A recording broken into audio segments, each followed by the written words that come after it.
My sister called my engagement ring fake cubic zirconia from a gas station in front of 40 wedding guests, then demanded I remove it before walking down the aisle as her maid of honor.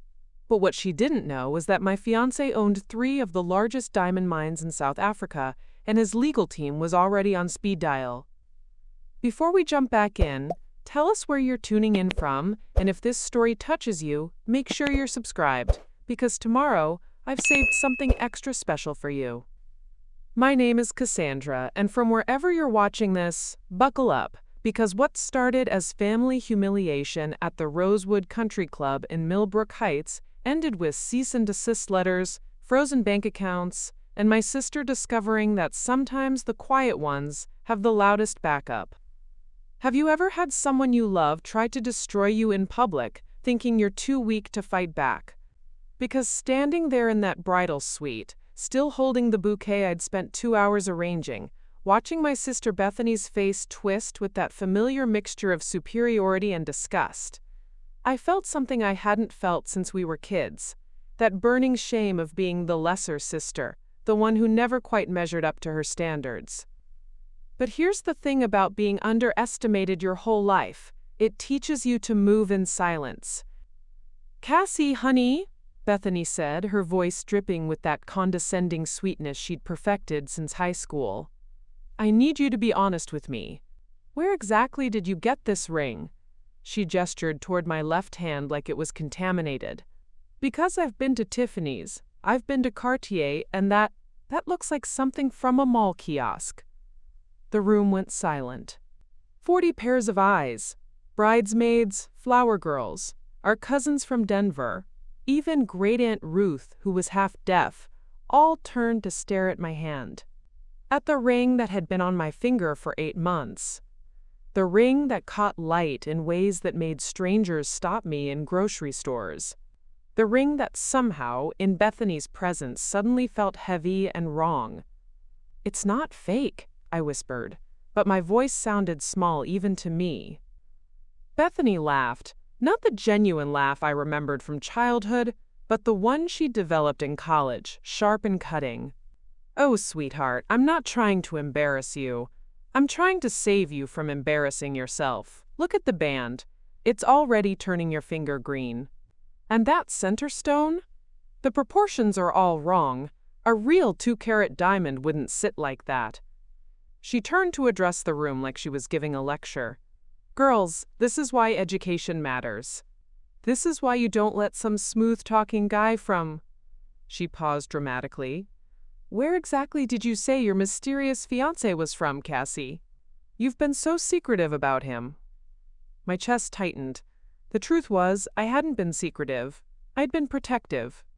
After years of watching Bethany compete with me over everything from grade school spelling bees to college boyfriends, after seeing how she'd somehow managed to turn my acceptance to graduate school into a conversation about how she'd chosen marriage over career, I'd learned to keep the things that mattered close to my chest.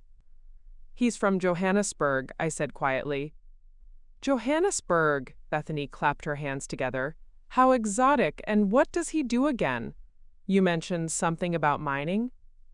The way she said mining made it sound like digging ditches. Several bridesmaids giggled. I felt heat creeping up my neck. "He works in the diamond industry." "Works in diamonds," Bethany repeated, nodding sagely. "Like, he sells them at a shop? Or—" Her eyes lit up with malicious glee. "Oh my God, Cassie, please tell me you didn't fall for one of those guys who says they're imports, but really just—" "He owns mines," I said, louder than I intended. The giggling stopped. Bethany's smile faltered for just a second, then returned twice as bright. "He owns mines. Of course he does." She looked around the room, inviting everyone to share in the joke. "And I suppose he flies around in a private jet too?" "Yes," I said simply. "And has houses in multiple countries?" "Yes." "And just happened to stumble across little Cassie from Millbrook Heights and fall madly in love?" The room was so quiet I could hear the grandfather clock in the hallway. Bethany was still smiling, but something had shifted in her eyes. She'd gone too far and she knew it, but she was committed to the performance now. "Cassie," she said, her voice gentler but somehow more cruel. I love you, we all do. But this fantasy has to stop. I can't have my maid of honor wearing costume jewelry down the aisle. What will people think? What will the photographers capture? This is my wedding day. She reached for my hand. Just take it off for today, please, for me. And in that moment, standing in that room full of silk and pearls and judgment, I realized something that would change everything. I was done being small. I was done apologizing for taking up space, and I was definitely done protecting people who had never, not once, protected me. I pulled my hand away. No. Bethany blinked. What? I said no. I looked around the room, meeting each pair of eyes that had been so eager to watch my humiliation. This ring stays on my finger. If that's a problem for your perfect wedding, then maybe you need a different maid of honor. The color drained from Bethany's face. In 32 years of sisterhood, I had never, not once, said no to her. But what happened next? The phone calls, the lawyers, the documentation that would make my sister's face go white as her wedding dress. Well, that's when things got really interesting. Preparing and narrating this story took us a lot of time, so if you are enjoying it, subscribe to our channel. It means a lot to us. Now back to the story. The silence in that bridal suite stretched like a rubber band about to snap. Bethany's mouth opened and closed twice before she found her voice, and when she did, it came out as a hiss that could have stripped paint. Excuse me?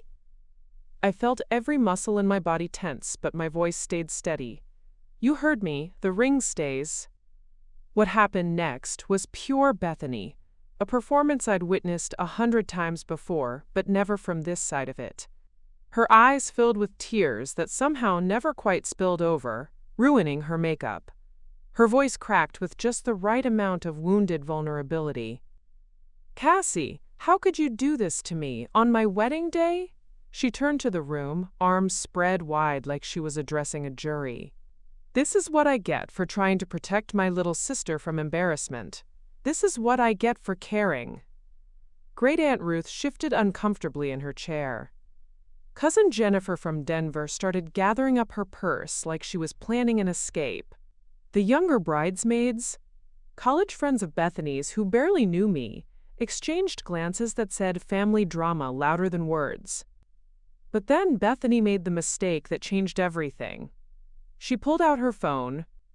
Fine, she said, her voice rising to that pitch that meant she was about to go nuclear. You want to embarrass yourself? You want to walk down my aisle wearing fake jewelry and lying about some fantasy boyfriend? Let's see what social media thinks about this. My stomach dropped. Bethany, don't. But she was already typing, her perfectly manicured nails flying across the screen. Let me just post this gorgeous close-up of your engagement ring so everyone can see exactly what kind of diamonds your mysterious mining mogul can afford. She held up her phone, camera focused on my left hand, and that's when I saw it. That gleeful malice in her eyes that I'd somehow forgotten existed. This wasn't about protecting me or her wedding photos. This was about power. This was about making sure I knew my place in the family hierarchy, even on what should have been the happiest day of her life. Bethany, please, I said, and I hated how my voice cracked. Don't post that. Why? She asked, still holding the phone up. If it's real, you should be proud. If your fiancé is really some diamond mine owner, then what's the problem? The room held its collective breath. I could feel 40 pairs of eyes bouncing between us like spectators at a tennis match. This was entertainment now. This was the drama that would get whispered about at family reunions for years. And then, like a gift from whatever deity watches over the perpetually underestimated, my phone rang. Not just any ringtone, the specific one I'd assigned to one person. The opening notes of Can't Help Myself by the Four Tops, which had been playing in the jewelry store in Cape Town, when Damien had gotten down on one knee 6 months ago. Bethany's finger paused over her screen. Aren't you going to answer that? I looked down at my phone. Damien's contact photo filled the screen, him laughing on the deck of his yacht in Monaco, sun-bleached hair falling across his forehead, wearing that old NYU t-shirt that cost more than most people's cars because of the story behind it. "It's him," I said quietly. "Your mysterious mining boyfriend?" Bethany's voice dripped sarcasm. "How convenient. Did he sense you needed rescuing?" I almost laughed. If she only knew. I swiped to answer. "Hey, baby!" "Cass, my love," came that familiar voice, warm with a slight accent that 8 years at Oxford had never quite erased. "How's the preparation going? Are you surviving your sister's wedding festivities?" The room went dead silent. Speakerphone had never been so accidentally perfect. I glanced at Bethany, whose face had gone very still. "It's been interesting." "Interesting how? Good interesting, or do I need to send the jet interesting?" A few bridesmaids giggled nervously. Bethany's grip on her phone tightened. "Maybe somewhere in between," I said carefully. "Ah." There was a pause, and I could practically hear him thinking. "Would it help if I told you that the papers for the Antwerp acquisition just came through? I'm officially the primary stakeholder in 3 more mines as of this morning. Should we celebrate when you get back?" The temperature in the room seemed to drop 10 degrees. "That's wonderful," I managed. "I also have news about the foundation. The education initiative you suggested? The board approved it. We're funding scholarship programs in 12 countries, starting with South Africa. Your idea, your project to run." Bethany's face had gone completely white. "Damien," I said softly, aware that every word was being dissected by my audience, "can I call you back in a few minutes?" "Of course, darling. Oh, and Cass? Wear the ring. The one from Graf. It's gorgeous on you, and more importantly, it's yours. Don't let anyone make you feel otherwise about anything that's yours." The call ended. The silence that followed was deafening. Bethany's phone slipped slightly in her hand. Her mouth moved, but no sound came out. Around the room, I watched the social mathematics happening in real time, the recalculation of who I was, what my life looked like, and most importantly, what targeting me might cost them. "Graf," whispered Jennifer from Denver, who apparently knew more about jewelry than I'd given her credit for. "Oh my God, Cassie, Graf doesn't make fake rings." Great Aunt Ruth, deaf or not, had clearly caught enough of the conversation to matter. "Did that young man say he owns mines? Plural?" But it was Bethany's reaction that told me everything I needed to know about what came next. The tears in her eyes weren't calculated anymore. Her hands were shaking, not with performance, but with the dawning realization that she had just tried to humiliate someone who could buy and sell her entire social circle without blinking. And she'd done it in front of witnesses. She'd done it with her phone out, ready to broadcast it to the world. She'd made the one mistake that would change everything. She'd underestimated me one too many times. "Bethany," I said quietly, looking directly into her eyes, "you might want to put that phone away now." But we both knew it was already too late. The silence stretched for exactly 15 seconds. I know because I counted, watching Bethany's face cycle through confusion, recognition, and finally, terror. Her phone remained frozen in her hand, fingers still hovering over the post button like it might burn her. I walked calmly to the window, my heels clicking against the marble floor of the bridal suite with measured precision. Outside, guests were already gathering on the perfectly manicured lawn of Rosewood Country Club, champagne glasses catching the afternoon sunlight. Everything looked exactly as Bethany had planned, elegant, expensive, flawless. "You know what's interesting about social media?" I said, not turning around. "Once you post something, it never really goes away. Screenshots, cached versions, shared posts, they live forever in the digital world." Behind me, I heard someone clear their throat nervously. Cousin Jennifer, probably. "Cassie." Bethany's voice was smaller now, uncertain. "I wasn't actually going to." Oh, but you were. I turned back to face the room, and I saw something I'd never seen before in my sister's eyes. Fear. Real, genuine fear.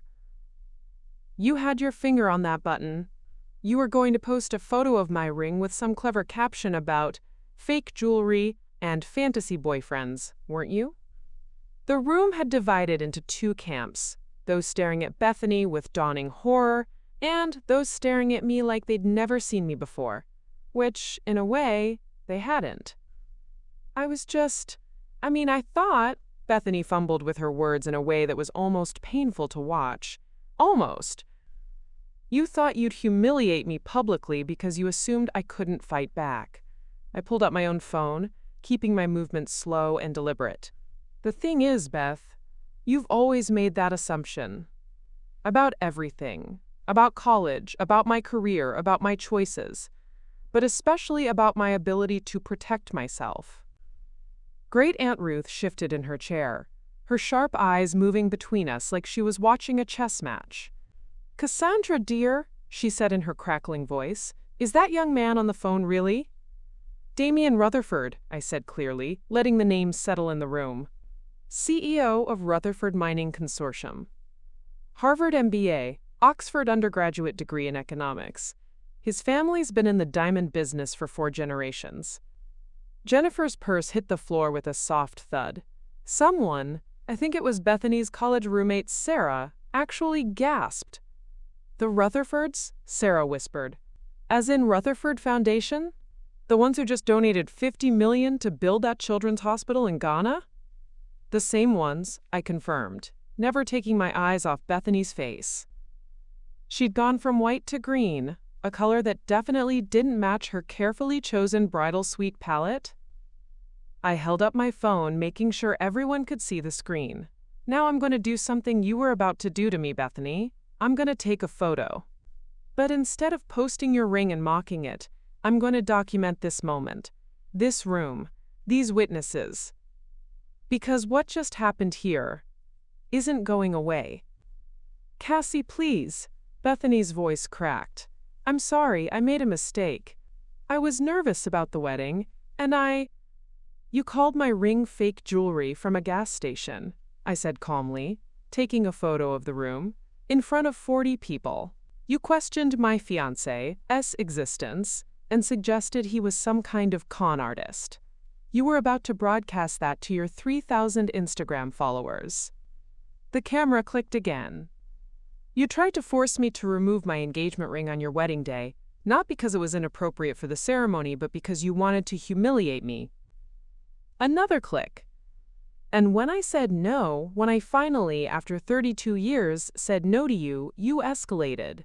You pulled out your phone to punish me for having a backbone. I lowered my phone and looked directly at her. So here's what's going to happen next. You're going to have your wedding. I'm going to stand next to you as your maid of honor, wearing my ring, smiling for all those photographers you're so worried about. And we're going to pretend, for the next 6 hours, that this conversation never happened. Bethany nodded eagerly, relief washing over her features. Yes, exactly. We'll just forget this whole... But tomorrow, I continued, cutting her off, we're going to have a very different conversation about respect, about boundaries, and about what happens when someone tries to publicly humiliate a member of the Rutherford family. The relief vanished from her face. The Rutherford family has lawyers, Bethany. Very good ones. They also have publicists, investigators, and a social media team that monitors every mention of their name online. Did you know that? Did you know that the moment you typed fake diamond and mining mogul in the same post, it would have triggered alerts in 3 different departments? I walked closer to her, and for the first time in our lives, she backed away from me. But more importantly, I said softly, they protect their own. Damien's grandmother survived apartheid, built a mining empire from nothing, and taught him that family, blood or chosen, comes first, always. Great Aunt Ruth made a small sound that might have been approval. Jennifer was typing frantically on her phone, probably Googling everything I'd just said. So here's my compromise, I continued. You get your perfect wedding day. No drama, no scenes, no posts about fake jewelry. I'll smile, I'll hold your train, I'll give the maid of honor speech I've been working on for months. The one where I talk about how proud I am of the woman you've become. Bethany's eyes filled with real tears now. And in return, you never, and I mean never, question my judgment, my relationships, or my worth again. You certainly never attempt to humiliate me in public, because next time I won't be as generous with my response. I turned to address the room. Ladies, I think we should finish getting ready now. The ceremony starts in an hour, and we all want to look perfect for the photos. The bridesmaids scattered like startled birds, suddenly very interested in their lipstick and hair. But I caught Jennifer's eye before she turned away, and the look she gave me was pure respect. Sarah was still staring at me like I'd grown a second head. Great Aunt Ruth struggled to her feet, and I moved to help her. She gripped my arm with surprising strength and whispered in my ear, "About damn time, girl. That ring's been sparkling since you walked in here. Only a fool would think it was fake." She patted my hand and shuffled toward the door, muttering something about young people today and no respect for beautiful things. As the room emptied, Bethany and I stood alone for the first time since the whole ordeal began. She was staring at her phone like it might explode. "Cassie," she said finally, "I really am sorry. I didn't know." "No," I said gently. "You didn't know because you never asked. About the ring, about Damien, about my life. You assumed. You've always assumed that your experience of the world is the only valid one, and that anything outside of it must be fake or lesser or wrong." I walked to the mirror and touched up my lipstick, meeting her eyes in the reflection. "But you know what the saddest part is? I would have told you everything if you just asked nicely. I would have shown you photos of the mines, of the foundation work, of the life I'm building with someone who sees my worth. Instead, you chose cruelty." Bethany sank into the chair behind her, her wedding dress pooling around her like a beautiful, expensive puddle. "What happens now?" she whispered.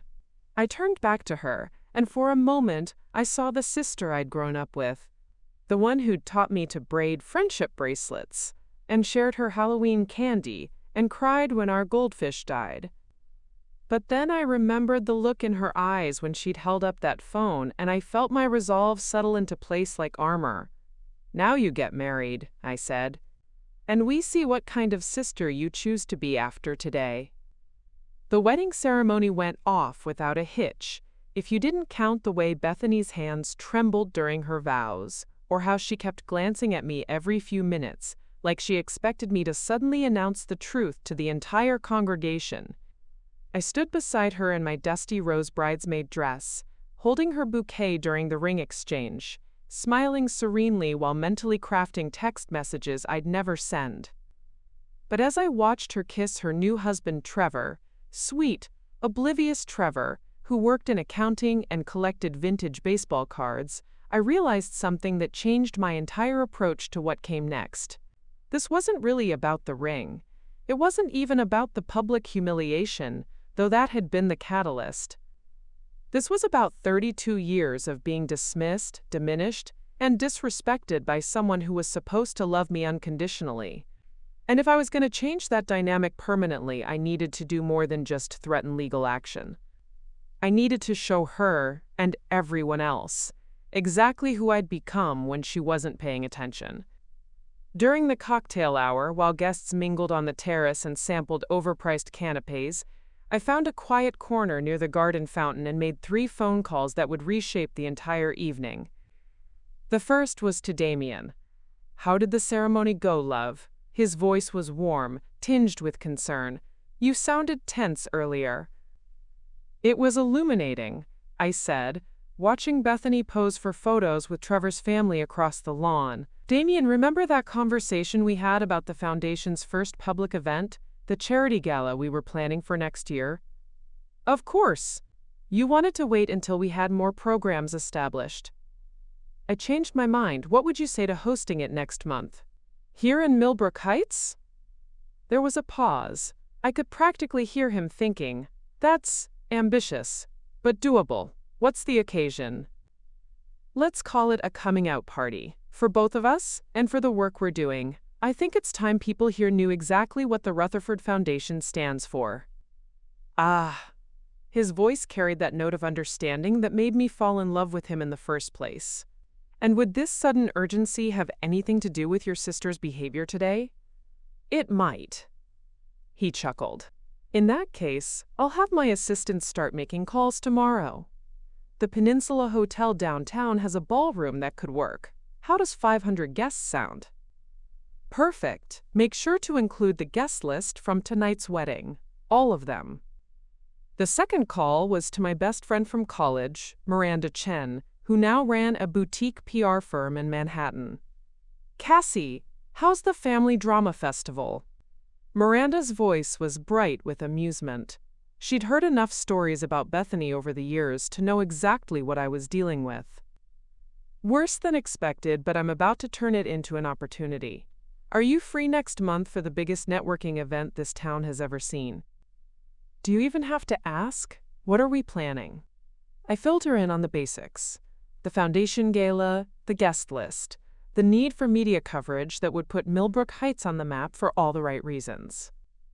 "So you want to throw a party that makes your sister's wedding look like a backyard barbecue?" Miranda's delight was audible. "I'm already drafting press releases in my head. The local papers will eat this up, and I can probably get a society photographer from one of the Manhattan magazines." "That's exactly what I'm thinking. But Miranda, make sure the coverage focuses on the foundation's work. This isn't about revenge. It's about visibility for the causes we support." "Understood. Though the irony will be delicious." The third call was the most important, and I saved it for last. Rutherford Mining Consortium, Mr. Rutherford's office. The voice was crisp, professional, with just a hint of a British accent. "Hello, Patricia, it's Cassandra." "Miss Cassandra, how lovely to hear from you. How's the wedding?" Patricia had been Damien's executive assistant for 12 years, and she ran his life with the precision of a Swiss chronometer. More importantly, she'd become something like a surrogate grandmother to me, the way only a 60-year-old woman from Yorkshire could. "Educational," I said. "Patricia, I need a favor. Several favors, actually." "Of course, dear. What can I do?" "First, I need you to coordinate with Damien about the foundation gala we're planning for next month. Full event management, venue, catering, security, the works." "Consider it done. What else?" "I need a complete dossier on everyone at this wedding. Background checks, financial information, social connections, business dealings. Nothing invasive. Just the kind of information you'd compile for any major donor event." "Interesting. And the third favor?" I took a deep breath. "I need you to quietly reach out to the event planning committee at Millbrook Country Club, the one that handles all the major social events in town. I want to sponsor their next 3 charity fundraisers." There was a pause. "All 3 of them? That's nearly $500,000 in sponsorship fees alone." "I'm aware. But Patricia, here's the thing. I want them to announce the sponsorship tonight. During the reception dinner, before the toasts." "Tonight?" Her voice rose slightly. "Miss Cassandra, that's in 3 hours." "I know it's a lot to ask, but—" "Nonsense," she interrupted, and I could hear her keyboard already clicking. "Mr. Damien has been saying for months that we needed to establish a stronger presence in your hometown. This just accelerates the timeline. Give me 2 hours." As I hung up the phone, I felt something I hadn't experienced in years when it came to my family. Excitement. Not the anxious, people-pleasing excitement of trying to meet their expectations, but the genuine thrill of knowing I was about to surprise them all. I made my way back to the reception, where dinner was being served at elegantly appointed tables overlooking the golf course. I found my assigned seat, at the head table, naturally, between Great-Aunt Ruth and Bethany's college roommate Sarah. "You look pleased with yourself," Ruth observed as I sat down. "Do I?" "Like the cat that ate the canary. What have you been up to?" Before I could answer, the wedding coordinator approached the microphone at the front of the room. Ladies and gentlemen, before we begin our toasts this evening, I have a special announcement from the Millbrook Country Club Events Committee. I felt Bethany's eyes snap to me from across the table. She'd developed an uncanny ability to sense when something was about to go sideways for her. The coordinator continued, "We're thrilled to announce the Rutherford Foundation has generously agreed to sponsor our next 3 major charity events: the annual Children's Hospital Gala, the Veterans Memorial Fund Dinner, and the Educational Excellence Awards ceremony. This unprecedented sponsorship will allow us to raise more funds than ever before for these vital community causes." A murmur rippled through the crowd. Several heads turned toward me, expressions ranging from confusion to dawning recognition. The Foundation's representative, Miss Cassandra Hartwell, is here with us tonight as maid of honor in the beautiful wedding of Bethany and Trevor Morrison. Let's give her a round of applause for her commitment to our community. The applause was polite, but uncertain. Most of the guests were still processing the information. But I caught the moment when understanding hit various tables around the room. The widening eyes, the whispered conversations, the sudden interested looks in my direction. Bethany's face had gone completely pale. Sarah leaned over to me, her voice barely above a whisper. "Did you just upstage your sister's wedding reception with a $500,000 charity announcement?" I took a sip of champagne and smiled. I prefer to think of it as providing context. Great Aunt Ruth cackled with delight. "Oh, this is better than my stories. Much better." Across the table, I met Bethany's eyes. She looked like she wanted to say something, but Trevor was beaming at her, squeezing her hand and whispering about how amazing it was that her sister was so philanthropic. I raised my champagne glass slightly in her direction, not quite a toast, more like an acknowledgement, and mouthed the word surprise. Because if she thought the ring revelation was shocking, she had no idea what was coming next. The transformation in the reception hall was immediate and electric. What had been polite wedding chatter moments before became animated conversations about charity work, community involvement, and, most importantly, about me. Tables that had barely acknowledged my existence during cocktail hour were suddenly craning their necks to get a better look at the woman who could casually drop $500,000 on local charities without breaking a sweat. But it was the head table where the real drama unfolded. Trevor, bless his accountant heart, was practically glowing with pride. "Bethany, you never told me your sister was involved with such major philanthropic work. This is incredible. The Children's Hospital has been trying to raise funds for that new wing for 3 years.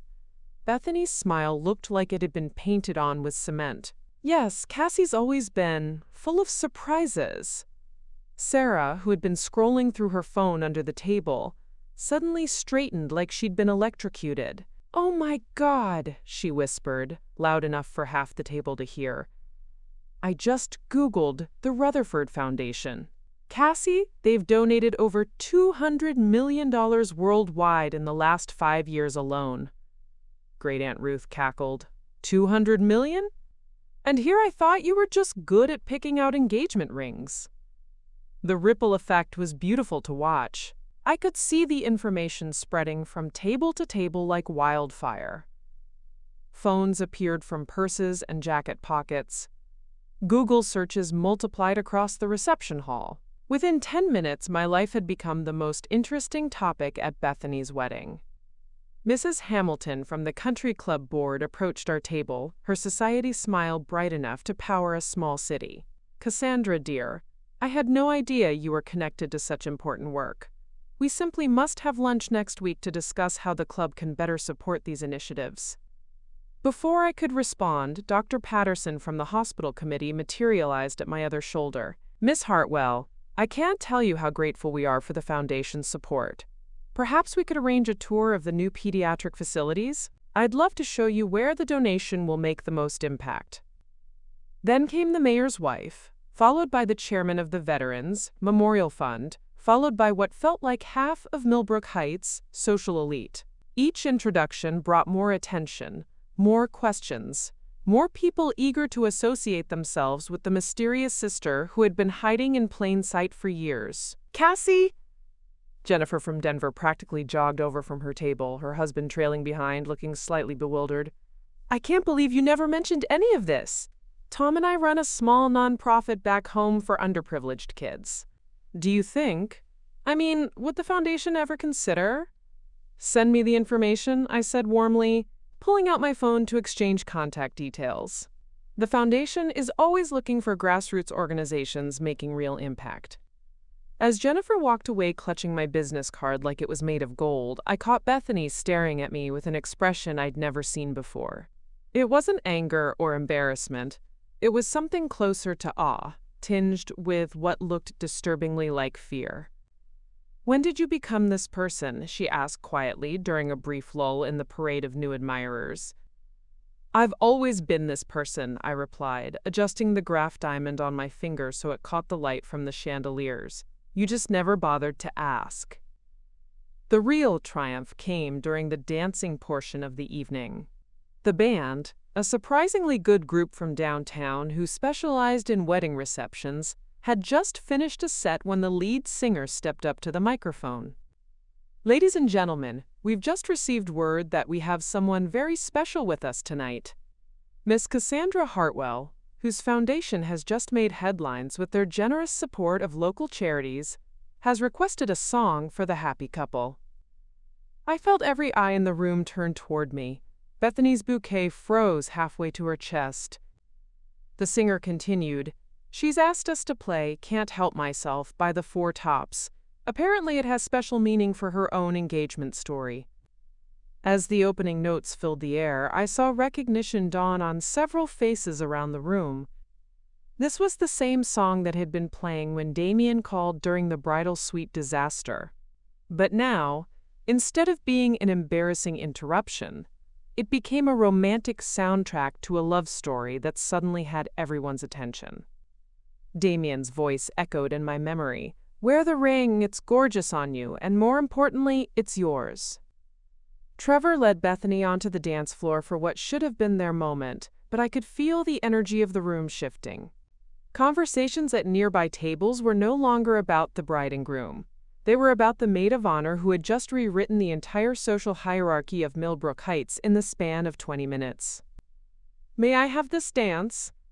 I turned to find Marcus Webb, the son of the family that owned the largest construction company in 3 counties. We'd gone to high school together, but he'd barely acknowledged my existence back then. Now he was standing there with his hand extended, wearing his most charming smile. "I'd be honored," I said, allowing him to lead me onto the dance floor. As we swayed to the music, more couples joined us. But I noticed something remarkable happening. People were positioning themselves to dance near me. Conversations that had been taking place at distant tables migrated to the dance floor. The social center of gravity had shifted, and for the first time in my life, it was orbiting around me instead of my sister. "I have to admit," Marcus said, spinning me gently, "I always wondered what happened to you after college. Never imagined you'd end up changing the world." "I'm not changing the world," I replied. "I'm just trying to make it a little better for the people who need it most." "And the fiancé, the mining mogul? Is he as impressive as he sounds?" I smiled, thinking of Damien probably sitting in his Johannesburg office, reviewing foundation proposals while classical music played in the background. More impressive than he sounds. He's the kind of man who measures success by how many lives he can improve, not how many zeros are in his bank account. Sounds like he found the right woman then. As the song wound down, I glanced over at Bethany and Trevor. They were still dancing, still smiling for the cameras, but I could see the strain around her eyes. This was supposed to be her night, her moment to shine, and instead she was watching her little sister command the room with an ease she'd never possessed. But the real victory wasn't in the attention or the admiration, or even the way people were suddenly interested in everything I had to say. The real victory was in the way I felt. Calm, confident, completely comfortable in my own skin for the first time in years. As I made my way back to the head table, Patricia's voice buzzed through my phone with a text message. "Foundation Gala confirmed for 4 weeks from tonight. Peninsula Hotel ballroom reserved. Guest list from tonight's wedding has been compiled. Initial media outreach scheduled for Monday morning. Mr. Damien sends his love and says to enjoy your moment. I smiled, slipping the phone back into my clutch. This wasn't just my moment. This was the beginning of something much bigger. And as I watched Bethany cut her wedding cake with hands that still trembled slightly, I realized that sometimes the sweetest victory isn't winning the game everyone else is playing. Sometimes it's revealing that you've been playing an entirely different game all along, one where everyone wins, except the people who tried to tear you down. The confrontation came at 11:30 p.m., in the bridal suite where everything had started 6 hours earlier. I was alone, carefully removing the bobby pins from my hair and thinking about the car service that would take me home, when the door burst open so hard it hit the wall behind it. Bethany stood in the doorway still wearing her wedding dress, but her perfect updo was coming undone, and her makeup had started to streak. Behind her, I could hear the distant sounds of the reception winding down, laughter, clinking glasses, the band playing their final set. "What the hell was that?" she demanded, slamming the door behind her. I continued removing pins, meeting her eyes in the vanity mirror. "You'll have to be more specific. It's been a long day." "Don't." Her voice was sharp, brittle. "Don't you dare pretend you don't know what I'm talking about. The charity announcement, the foundation, the way you turned my wedding reception into your personal networking event?" I turned around slowly, studying her face. The fear from earlier had crystallized into something harder, rage mixed with desperation. "I thought you'd be happy," I said calmly. "Your wedding just raised awareness for 3 major local charities. The Children's Hospital alone will benefit from thousands of dollars in additional donations because of tonight's publicity. This isn't about charity, and you know it." She took a step closer, her dress rustling against the marble floor. "This is about you humiliating me, just like you tried to humiliate me with that ring." The accusation was so backwards, so completely divorced from reality, that I actually laughed. "I tried to humiliate you? Bethany, are you listening to yourself? Everyone was talking about you, at my wedding, during my reception. People were more interested in your foundation than my marriage. And that bothers you." "Of course it bothers me." The words exploded out of her. "This was supposed to be my day, my moment. And you just swooped in with your mysterious billionaire boyfriend and your secret charity work and made me look like a fool." I stood up, smoothing down my bridesmaid dress. "You made yourself look like a fool when you called my ring fake jewelry from a gas station, in front of 40 people, while trying to force me to remove it from my hand. I didn't know." "Exactly." I stepped closer to her, and for the first time in our lives, she backed away from me instead of the other way around. "You didn't know because you never asked. You saw something that didn't fit your narrow understanding of my life, and instead of being curious or supportive or even just polite, you decided to attack it." Her mouth opened and closed like a fish out of water. "I was trying to protect you." "From what? From wearing beautiful jewelry? From being engaged to a man who loves me? From having resources to help people?" I shook my head. "No, Bethany, you weren't trying to protect me. You were trying to put me back in my place. That's not. The place where I'm the lesser sister. The one who doesn't deserve nice things. The one who should be grateful for whatever scraps of attention you throw my way." My voice remained steady, but I could feel 32 years of resentment threading through every word. "The place where I smile and nod and pretend it doesn't hurt when you dismiss my choices, mock my dreams, and treat me like an inconvenience at family gatherings." She stared at me, her face cycling through emotions too quickly to track. "But here's what you never understood," I continued. "I left that place years ago. I built a life you couldn't even imagine, with a man who sees my worth, doing work that actually matters. I just never bothered to rub your face in it because I thought family was supposed to support each other. We do support each other. When? When have you ever supported me without making it about yourself?" When I got into graduate school, you spent the entire family dinner talking about how hard it must be to choose education over finding a husband. When I got my first job, you questioned whether I was really qualified or if it was just diversity hiring. When I told you I was engaged, your first response was to ask if I was sure he wasn't using me for a green card. Each example hit her like a physical blow. Her face went progressively paler. "And today," I said, my voice dropping to barely above a whisper, "when you saw my engagement ring, a ring that represents the love and commitment of the most incredible man I've ever known, your immediate instinct was to call it fake and humiliate me in front of everyone we know." Tears started flowing down her cheeks, cutting tracks through her foundation.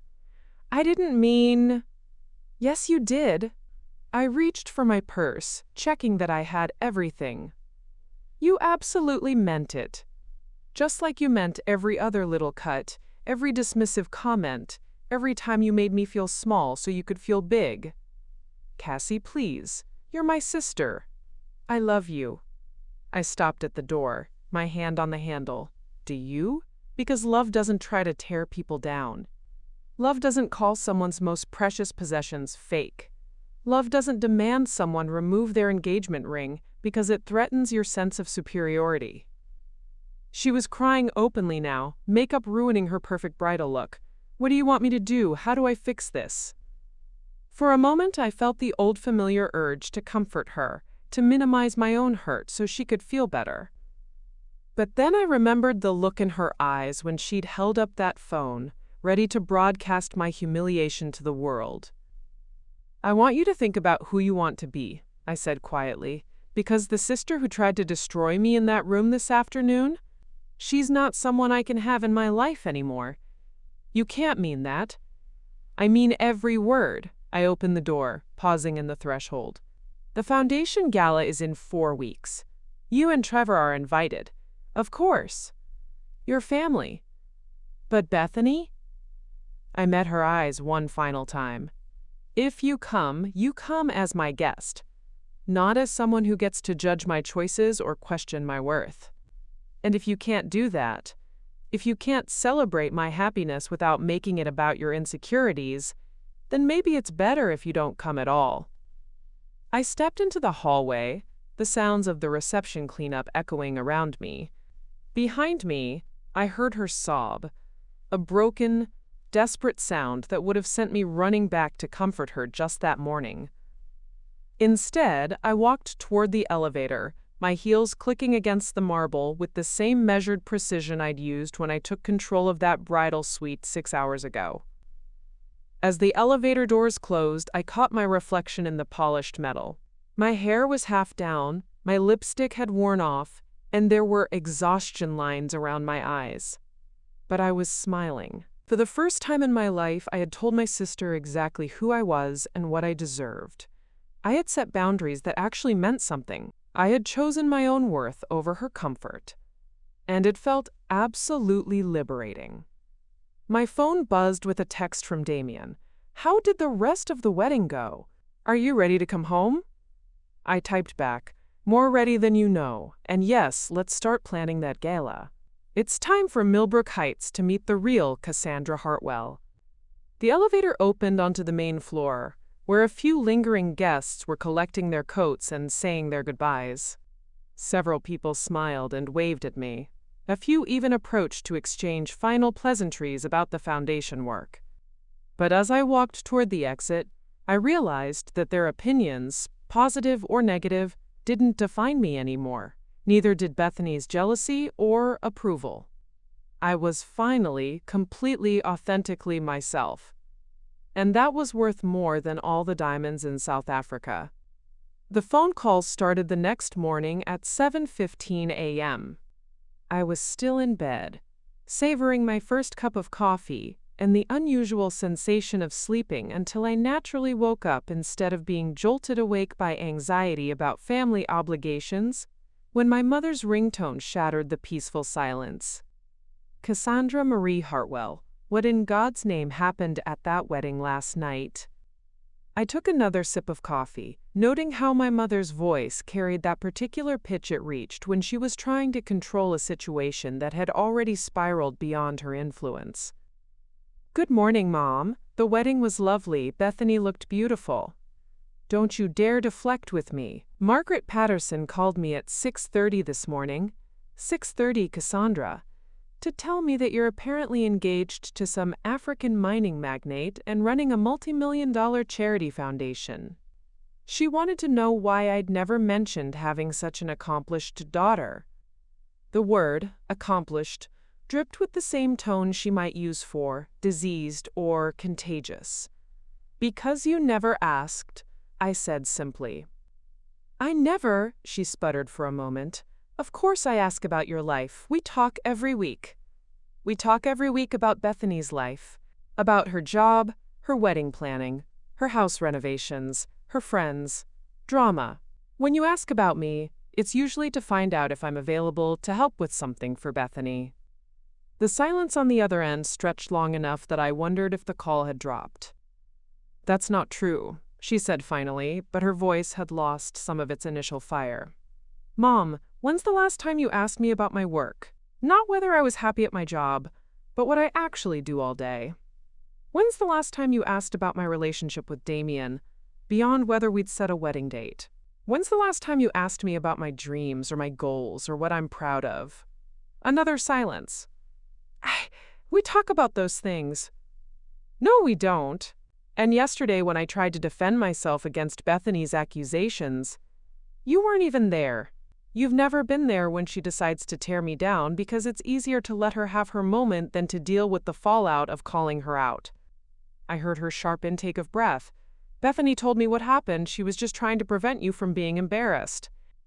And there it was, the pattern that had shaped my entire childhood, laid bare in one sentence. "Mom, do you want to know what actually happened yesterday?" "I already know." "No, you know Bethany's version. Do you want to hear mine?" For the first time in our conversation, she hesitated. "Of course." I told her everything. The 3 days of cooking preparation that Bethany had insisted on, the handmade place cards and carefully chosen menu, the moment when Bethany called my ring fake jewelry in front of 40 people and tried to force me to remove it, the threat to post about it on social media, the way she'd dismissed Damien as a fantasy boyfriend and suggested I was delusional. With each detail, the silence on the other end grew heavier. She was trying to humiliate me, Mom, publicly, at her own wedding. And when I finally stood up for myself, when I finally said no to being treated like that, she melted down because she couldn't handle not being the center of attention. "That doesn't sound like Bethany," my mother said weakly. "It sounds exactly like Bethany. It sounds like the Bethany who convinced you I was too sensitive when she cut up my science fair project in 8th grade. It sounds like the Bethany who told everyone at my college graduation party that I'd probably never use my degree anyway. It sounds like the Bethany who spent my entire engagement dinner last Christmas questioning whether Damien was real because she couldn't believe someone would actually want to marry me." My mother's breathing was audible now, quick and shallow. "You knew about all of this," I continued. "You were there for most of it. But it was always easier to smooth things over, to tell me to be the bigger person, to make me apologize for upsetting her, than it was to address her behavior. She's been through a lot. So have I, Mom. So have I. But my struggles never seemed to matter as much as hers." The second phone call came an hour later, from my father. His approach was different. More direct, more aggressive. "Cassandra, this foundation nonsense has got to stop. You're embarrassing the family with these grand gestures. People are asking questions we can't answer." "What kind of questions?" "About why we never knew about your situation. About why we seem to know nothing about our own daughter's life. Margaret Hamilton made it sound like we're negligent parents. And there it was, the real issue. Not that I'd been hurt, not that Bethany had behaved badly, but that their social standing was being questioned. Dad, maybe you should ask yourself why you don't know about my life instead of being angry that other people noticed. Don't be smart with me, young lady. This whole thing has gone too far. Bethany called us this morning in tears. She's devastated about what happened. What about what happened to me? What about it? So Bethany made a comment about your ring. Family members say things to each other. That's not grounds for this public spectacle you created. I felt something cold settle in my chest. A comment about my ring? Dad, she called it fake jewelry from a gas station. She tried to force me to remove my engagement ring. She threatened to post about it online to humiliate me. And when I refused to be degraded, she had a meltdown because people started paying attention to someone other than her. You're exaggerating. I have witnesses, 40 of them. People are loyal to Bethany. She's been a fixture in this community for years. And I haven't been? The pause told me everything I needed to know. That's different. You moved away. You kept to yourself. Bethany stayed close to home. She contributed to local organizations. She joined the Junior League and planned charity luncheons. I started an actual foundation that's donated millions of dollars to education and healthcare in developing countries. But her contribution counts more because it was visible to you? That's not what I said. It's exactly what you said. The third call came from Great-Aunt Ruth, and it was the one that broke my heart. Honey, her crackling voice was gentle, tired. I've been thinking about yesterday, about what I saw in that room. And? I owe you an apology, a big one. I sat down heavily in my kitchen chair. Aunt Ruth, you don't. Yes, I do. I've watched that girl tear you down for years. Years, Cassandra. And I told myself it was just sister rivalry, just normal family dynamics. But yesterday, seeing your face when she went after that beautiful ring of yours, seeing the way you handled yourself with such grace, I realized I've been complicit in something I should have stopped a long time ago. Tears started flowing before I could stop them. I watched you shrink yourself to make her feel bigger, she continued. I watched you apologize for things that weren't your fault. I watched your parents smooth over her cruelty by telling you to be more understanding. And I said nothing because it was easier to keep the peace than to call out the truth. It's not your fault. It is my fault. I'm 86 years old, honey. I don't have to worry about keeping family harmony anymore. I should have spoken up. I should have told them that the way they let her treat you was wrong.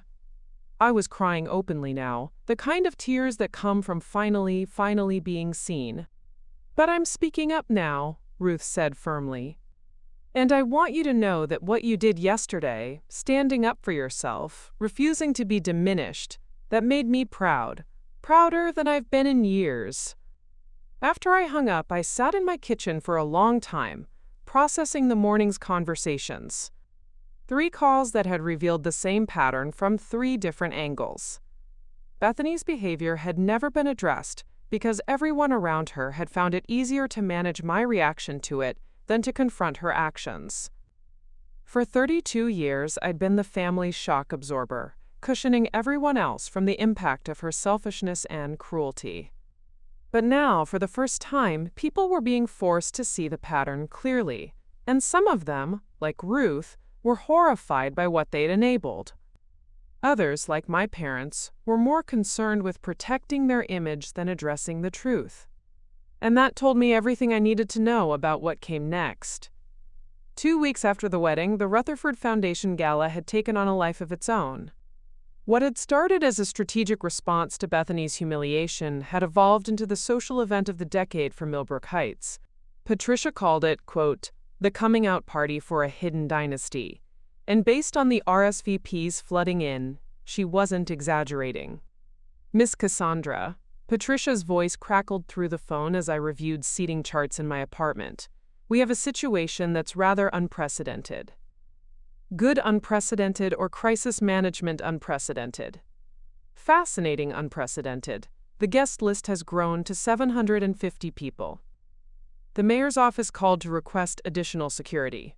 3 state senators have confirmed attendance. And, she paused dramatically, Vanity Fair wants to send a photographer. I set down my coffee cup carefully. Vanity Fair? Apparently your story has reached some rather influential circles. Miranda's PR work has been, shall we say, extraordinarily effective. The narrative of the overlooked sister who built a philanthropic empire while being dismissed by her family has struck a nerve with several high-profile publications.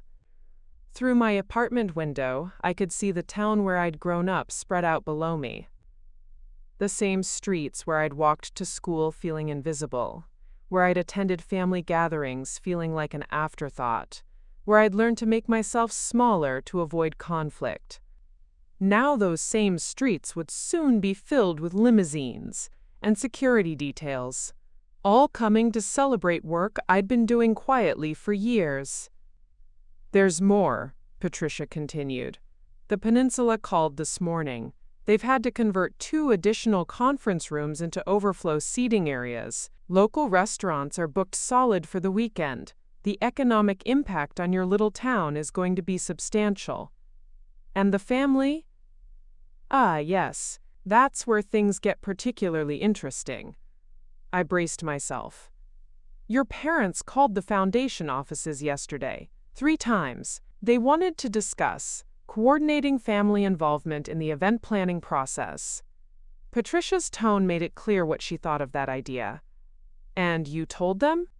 That all event coordination was being handled by professional staff, but that we looked forward to seeing them as guests at the gala. How did they take that?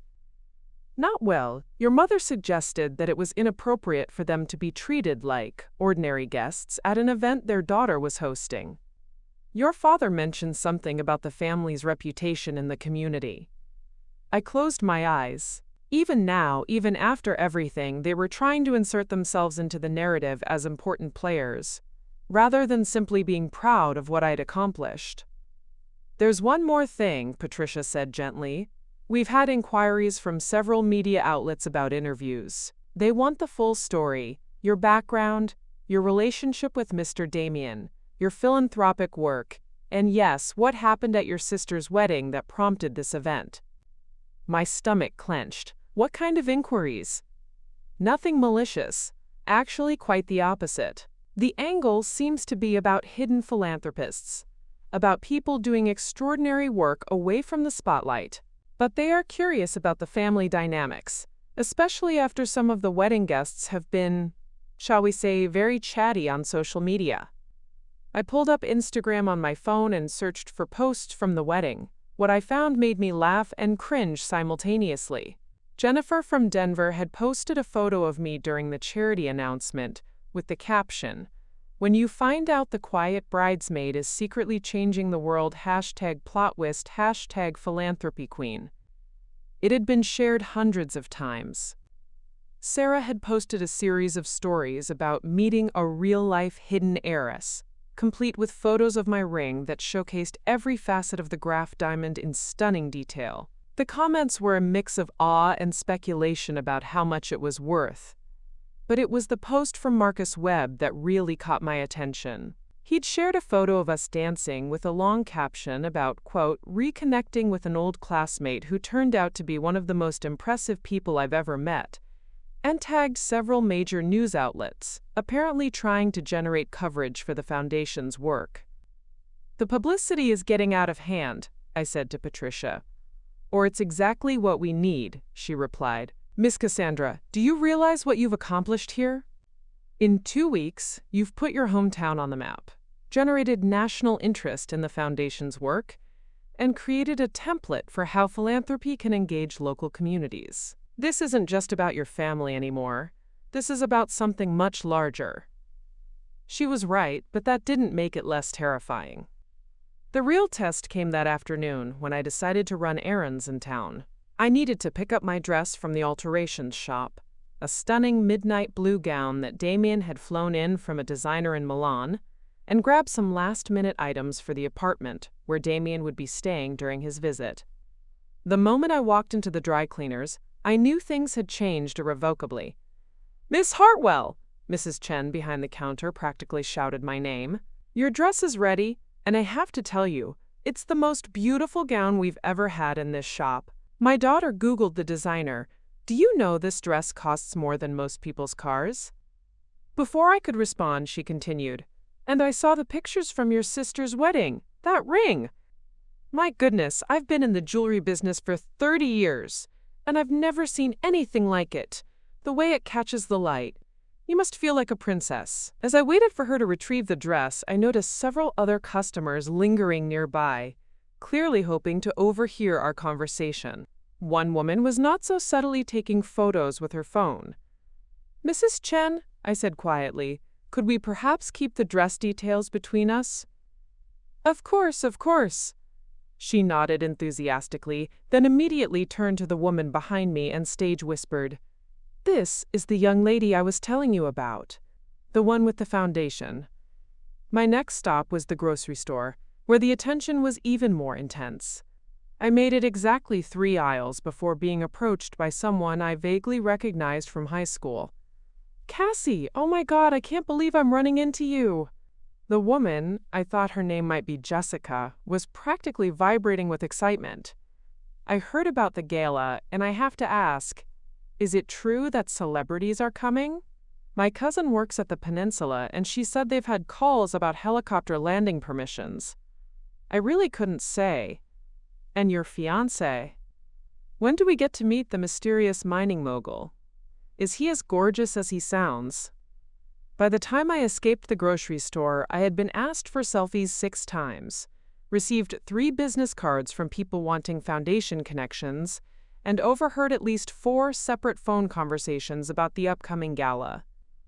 But the most telling moment came as I was loading groceries into my car. I spotted Bethany's silver Mercedes pulling into the parking lot. For a moment, I thought she might drive right past me, pretend she hadn't seen me. Instead, she parked 3 spaces away and got out, her movements careful and deliberate. "Cassie," she said, approaching slowly like she was trying not to spook a wild animal. "Bethany." We stood there in the grocery store parking lot, 2 sisters who had said things to each other that couldn't be unsaid, while shoppers walked past us whispering and pointing. "Everyone's talking about your gala," she said finally. "So I've noticed." Trevor got a call from his boss. Apparently, 3 of their biggest clients are attending. His firm wants him to make sure we're there, to network.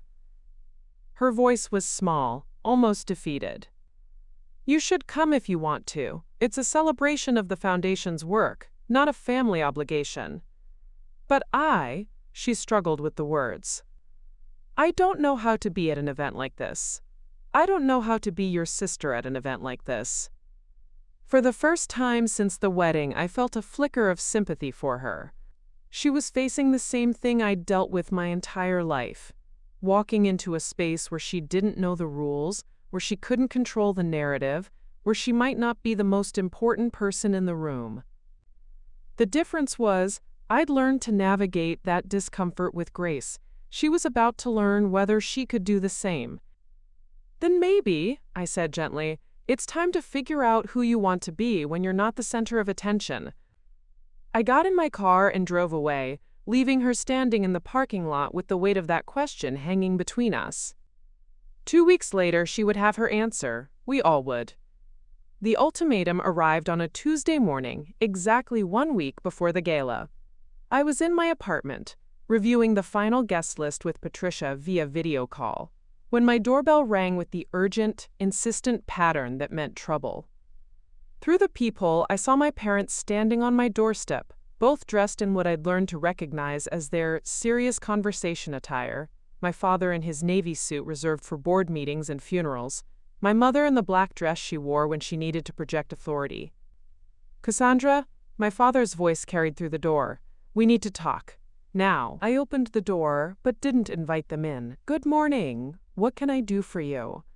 My mother pushed past me into the living room like she owned the place. "We've been patient with this nonsense long enough. It's time for some hard truths." Patricia's voice crackled through my laptop speakers from the coffee table. "Miss Cassandra, should I call you back?" "No, stay on the line," I said, following my parents into the room. This might be important for event planning. My father's face darkened at the implication that their visit was just another logistical detail to manage. Cassandra Marie, my mother began, settling herself on my sofa like she was preparing to deliver a verdict. Your behavior over the past month has been completely unacceptable. This whole foundation spectacle, the media attention, the way you've embarrassed your sister, it ends now. I'm sorry, what exactly ends now?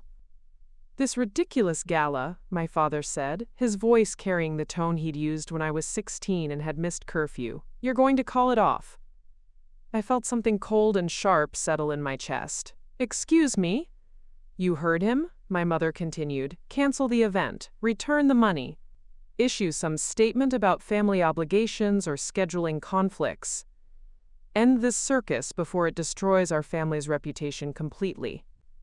From the laptop, I heard Patricia's sharp intake of breath. She was still on the call, bearing witness to this moment. And why, I said carefully, would I do that? Because, my father leaned forward, his hands clasped in front of him in what I recognized as his negotiation pose. If you don't, you're no longer our daughter. The words hit me like a physical blow, but I kept my expression neutral. I'm no longer your daughter. That's right, my mother said, her voice steady as a surgeon's scalpel. We've spoken to our attorney. You can keep whatever money your boyfriend has given you, but you'll never see another penny of family inheritance. More importantly, you'll never be welcome at another family gathering. No Christmas, no Easter, no birthdays, no anniversaries, nothing. Your choice, my father added. Call off this ridiculous publicity stunt and come back to the family, or lose us forever. I stood there in my living room, looking at the two people who had raised me, who had taught me to ride a bike and helped me with homework and attended my graduation ceremonies. The same people who were now threatening to disown me unless I allowed my sister to continue treating me like a lesser being. Patricia, I said, addressing my laptop, are you getting all of this? Every word, Miss Cassandra. My father's face flushed red. This is not a business negotiation, young lady. This is your family. Is it? I sat down in the chair across from them, maintaining eye contact with both. Because family doesn't usually deliver ultimatums. Family doesn't threaten to cut you off for refusing to be humiliated. Family doesn't demand that you cancel an event that will raise millions of dollars for children's hospitals and education programs because it makes them uncomfortable. This isn't about charity, my mother snapped. This is about you embarrassing your sister at her own wedding and then doubling down with this performance. Performance, I repeated. Is that what you think the foundation is? A performance? We think, my father said, his voice dropping to that dangerous quiet he used when he was truly angry, that you've let this relationship with your foreign boyfriend go to your head. We think you've forgotten who you are and where you come from. We think you need to remember that family comes first. Family comes first, I echoed. Where was that principle when Bethany called my engagement ring fake jewelry? Where was family loyalty when she tried to humiliate me in front of 40 people? Where was family first when she threatened to post about it online? That was different. No, I said, standing up. It wasn't different. It was exactly the same pattern that's existed my entire life. Bethany acts out. I absorb the damage, everyone expects me to be the bigger person, and move on. Well, I'm done being the shock absorber for this family's dysfunction. My mother's hands were shaking now, whether from anger or desperation I couldn't tell. Cassandra, please, think about what you're throwing away. Think about your children. What will they think when they learn their mother chose strangers over her own family? The manipulation was so blatant, so calculated, that I almost laughed. What will they think when they learn their grandparents disowned their mother for refusing to be mistreated? What will they think when they hear that their grandmother threatened to cut them off unless their mother canceled a charity gala that would help thousands of children? Don't twist this around, my father warned. We're trying to save this family. No, you're trying to save your version of this family. The version where Bethany gets to be cruel without consequences, where I have to smile and take it, where keeping the peace is more important than doing what's right. I walked to the window, looking out at the town that would soon host the biggest philanthropic event in its history. But here's what you don't understand. I'm not the same person I was a month ago. I'm not the daughter who apologizes for existing, who shrinks herself to make others comfortable, who values your approval more than her own dignity. I turned back to face them. I'm a woman who runs a foundation that's changed thousands of lives. I'm engaged to a man who sees my worth and celebrates it. I'm finally, for the first time in my life, proud of who I am and what I've accomplished. And if that's not enough for you, I continued, my voice growing stronger with each word, if my happiness and success threaten you so much that you'd rather disown me than celebrate me, then maybe we were never really family at all. The silence in the room was deafening. My parents sat frozen, apparently stunned that their nuclear option had failed to detonate my resolve. Patricia, I said to my laptop, please make a note that Mr. and Mrs. Robert Hartwell have declined their invitation to the gala. Remove them from the guest list and the family table. Understood, Miss Cassandra. My mother gasped. You can't be serious. I'm completely serious. You came here with an ultimatum. Cancel the gala or lose your family. I'm calling your bluff. The gala proceeds as planned. My father stood up, his face a mask of cold fury. Then you've made your choice. Yes, I said, meeting his gaze steadily. I've chosen dignity over dysfunction. I've chosen growth over stagnation. I've chosen a future where I'm valued over a past where I was tolerated. They walked toward the door, my mother clutching her purse like a lifeline, my father's shoulders rigid with the kind of pride that would never allow him to admit he might be wrong. Don't come crawling back, my mother said as they reached the threshold. When this all falls apart, when your foreign boyfriend gets bored and moves on, when reality sets in, don't expect us to welcome you home. I watched them leave, listened to their car pull away, and then sank back into my chair. My hands were trembling, my heart was racing, but underneath the fear and sadness was something else entirely. Relief. Miss Cassandra? Patricia's voice was gentle through the speakers. Are you all right? I think, I said, surprised by how steady my voice sounded. I'm better than all right. I think I'm finally free. From the laptop screen, Patricia smiled. Then let's throw the best damn gala this town has ever seen. The legal documents arrived by courier exactly 48 hours later, on a Thursday afternoon that started like any other, and ended with the complete demolition of any bridges I might have imagined still existed between my family and me. I was in the Peninsula Hotel's ballroom, overseeing the final setup for Saturday's gala, crystal chandeliers being adjusted, floral arrangements that cost more than most people's monthly rent being positioned just so, a stage being constructed for the evening's speakers, when my phone buzzed with a text from the building's front desk. Emergency delivery requires signature. Very official looking. I found the courier waiting in the hotel lobby, a thin man in a crisp uniform, holding a thick manila envelope like it contained state secrets. The return address made my stomach drop. Pemberton, Hayes and Associates, the law firm that had handled my family's legal affairs for 3 decades. Miss Cassandra Hartwell? That's me. He handed me the envelope and a digital tablet. Please sign here, full signature, not initials. The moment I signed, I felt something shift irrevocably. Whatever was in that envelope would change everything, and we all knew it. I waited until I was back in the ballroom staging area, surrounded by the organized chaos of event preparation, before opening it. The first document made everything clear with brutal efficiency. Formal notice of disinheritance. The language was surgical, designed to cut cleanly and completely. Robert and Margaret Hartwell hereby revoke all previous wills, trusts, and estate planning documents that included provisions for their daughter, Cassandra Marie Hartwell. Effective immediately, she would inherit nothing. No money, no property, no family heirlooms, no stake in the family business that her great-grandfather had built. But it was the second document that took my breath away. Restraining order application.